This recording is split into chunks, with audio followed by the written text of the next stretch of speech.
সচিবালয় অভিমুখে ইশরাক সমর্থকদের লং মার্চ কর্মসূচিতে পুলিশের ব্যারিকেড। ইঞ্জিনিয়ার ইশরাক হোসেনকে ঢাকা দক্ষিণ সিটি কর্পোরেশনের মেয়র হিসেবে দায়িত্ব দেওয়ার দাবিতে সচিবালয় অভিমুখে লং মার্চ কর্মসূচিতে বাধা দিয়েছে পুলিশ। ব্যারিকেডের কারণে সচিবালয়ের দিকে যেতে পারেননি ইশরাক সমর্থকরা। শনিবার 17 মে 11:30টার দিকে ডিএসসি ভবনের সামনে থেকে লং মার্চ শুরু হয়। মিছিলটি গুলিস্তান মাজার 0 পয়েন্ট পল্টন হয়ে প্রেস ক্লাবের সামনে দিয়ে সচিবালয়ের দিকে অগ্রসর হলে পুলিশ এতে বাধা দেয়।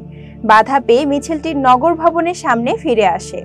বিক্ষোভকারীরা শপথ নিয়ে টালবাহানা চলবে না, অবিলম্বে ইশরাক হোসেনের শপথ চাই, জনতার মেয়র ইশরাক ভাই, অন্য কোনো মেয়র নাই, এমন স্লোগান দেন।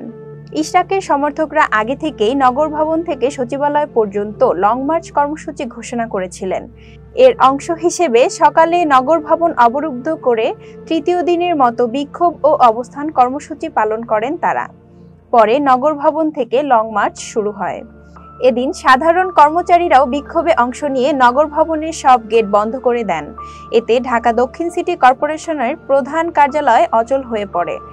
ফলে কোনো সেবা প্রার্থী বা কর্মকর্তা ভবনে প্রবেশ করতে পারেননি।